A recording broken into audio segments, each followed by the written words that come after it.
Hi everyone, how are you? My name is Moises Balayla, and I'm going to be talking about understanding Spain's change of position on Venezuela at odds with the EU and its past.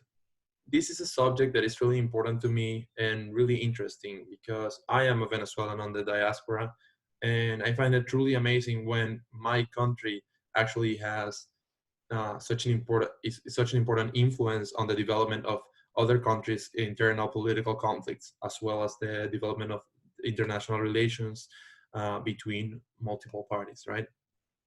When I first started doing the research, I was actually going to talk about the how the immense migration from Venezuelan people to Spain um, is influencing political parties' behaviors. But I realized that actually the most important thing is the way in which uh, political parties in Spain handle the Venezuelan issue, not only for the Venezuelan population in the country, but also because of their own relationships between with other European nations, with other Spanish parties, and with the government of Venezuela. Um, but in order to understand the change of position of Spain, now we first have to understand the reality of Venezuela. So we're gonna start in 1998 when this guy here, Hugo Chavez, the one to the left, was elected president of the country. Using socialism and the promises of socialism, his government actually stole so much money. I mean, billions and billions and billions of dollars. There's not, uh, no one knows the exact number, but it's definitely an absurd amount. Um, and since our country has so many natural resources and oil reserves primarily, we've become such an important figure in the development of international relations, as I mentioned before, right?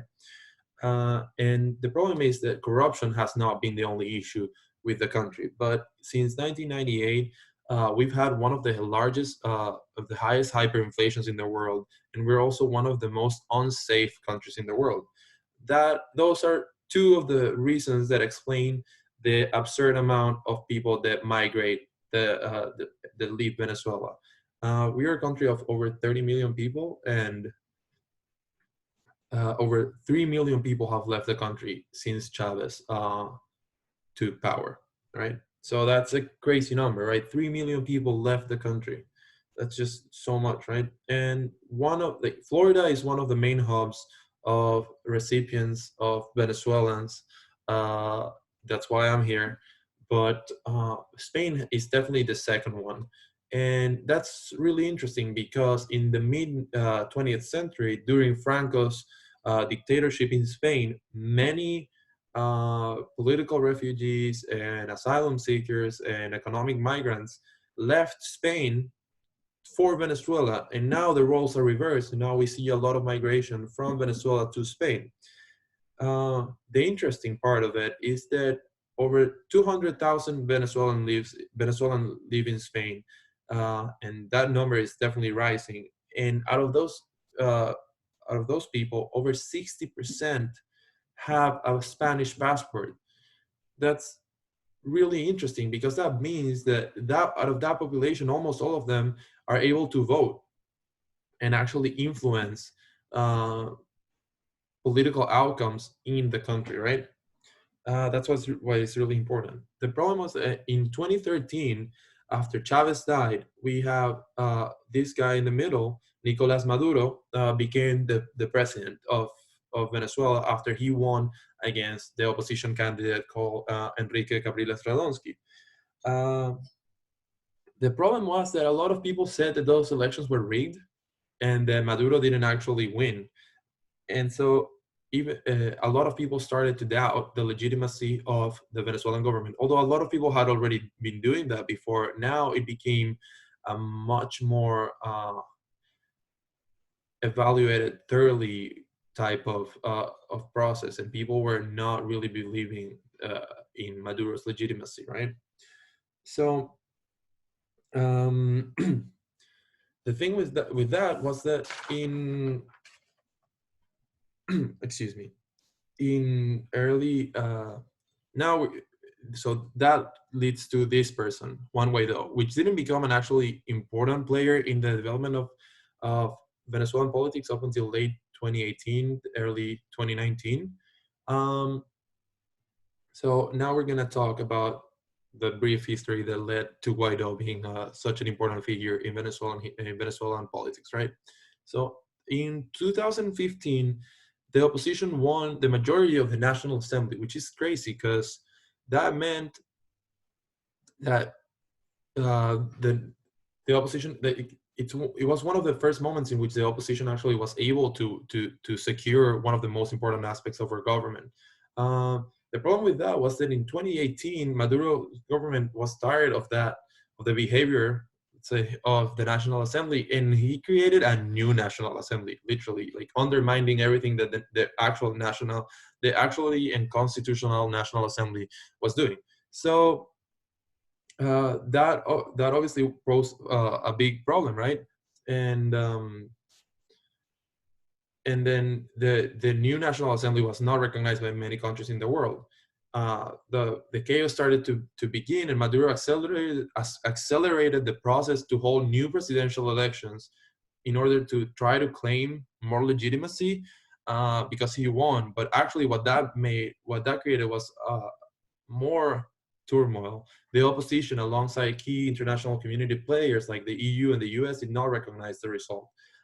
Then in January 23rd of 2019, the Speaker of the National Assembly, Juan Guaido, the person I showed in the last slide, now proclaimed himself as the interim president of the country, holding the constitution and saying that Maduro's claim to the presidency was illegitimate and unconstitutional.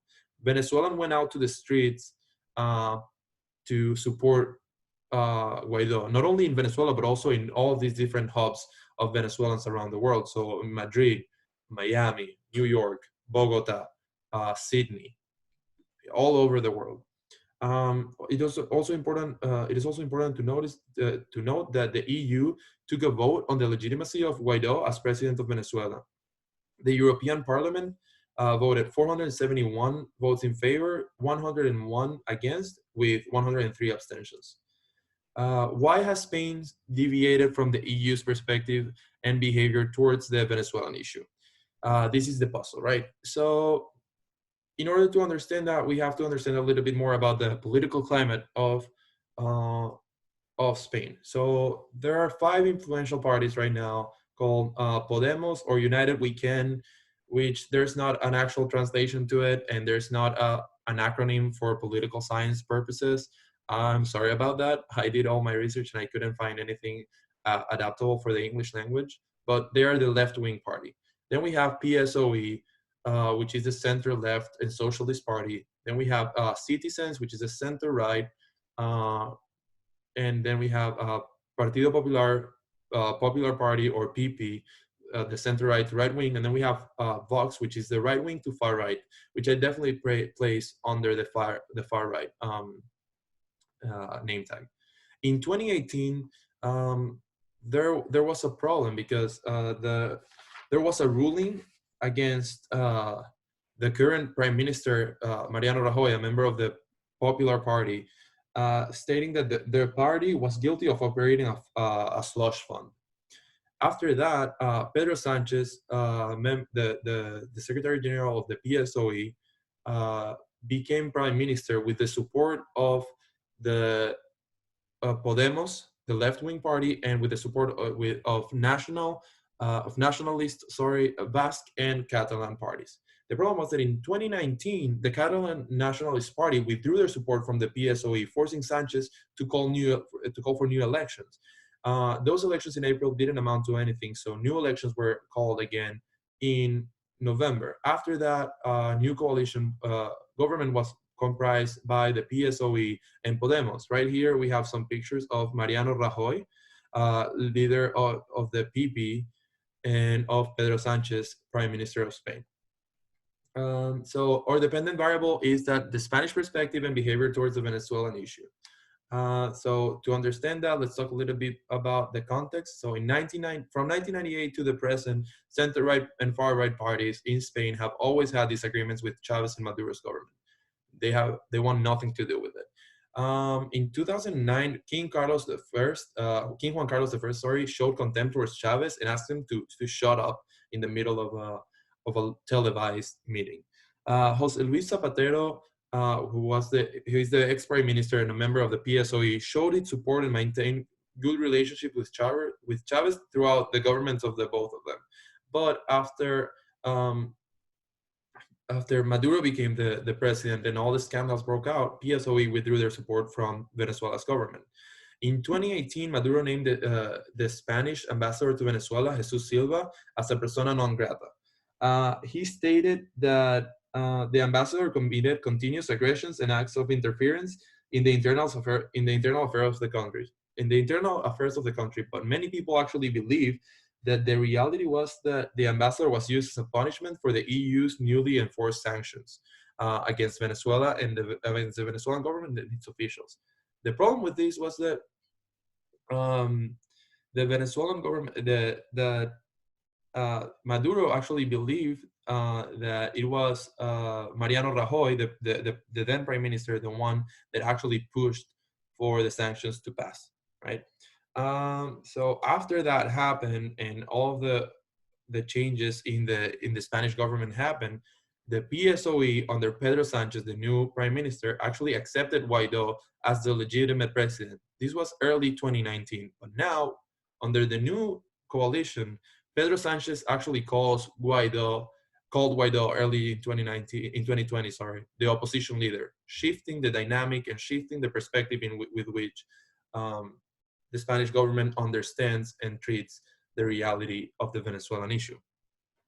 Now, that's why for the independent variable, we have the new Spanish coalition primarily comprised by Podemos and PSOE, because what we're analyzing is why was there a sudden shift in behavior of Pedro Sanchez and the PSOE, and that's why we're thinking of this new coalition as the source of that problem. So we see that in 2008, Hugo Chavez made an illegal investment to the Center for Political and Social Studies in Spain for 7.1 million euros. The Center for Political and Social Studies in Spain was a think tank out of which the party Podemos was born. And in 2016, the Spanish foreign minister, Rafael Isea, actually confirmed the allegations of that case. There have been multiple corruption scandals between Chavez and Pablo Iglesias and Podemos. And actually, Pablo Iglesias was Chavez's advisor at some point in time. The new coalition government was formed at the end of 2019, and the PSOE had 120 seats, and Together We Can, or Podemos, has 35 seats out of the 350 seats in parliament. So the final conclusion and thoughts, I see that I ran out of time, is that there's definitely been that shift between the behavior of the government and the behavior of Pedro Sanchez and of PSOE, and I want to know why. Why was there such a sudden shift? Why did they not keep accepting Guaido as the president? There was also an instance of the Spanish government receiving the Venezuelan vice president in Barajas, the Madrid International Airport, even though she's not allowed to enter the European Union, and they got off on the technicality of Barajas not being actual Spanish and European soil. So I think that there's a lot of things to consider here. There's definitely an aspect of morality to it. So thinking that people are just changing, governments are just changing their perspective based on what they can gain from it and not what they actually believe in. We see these sudden shifts, and especially in a subject as important as a country that is violating human rights. I think that that's something that is really complicated. So I want to know what you guys think about this presentation. I'm sorry it's a little long, and I want to know if you guys have any advice for me on the technical part of it. And yeah, I hope you enjoyed it. It's a really interesting subject for me. And if you have any questions about Venezuela, Spain, or my personal situation, please feel free to um, to ask me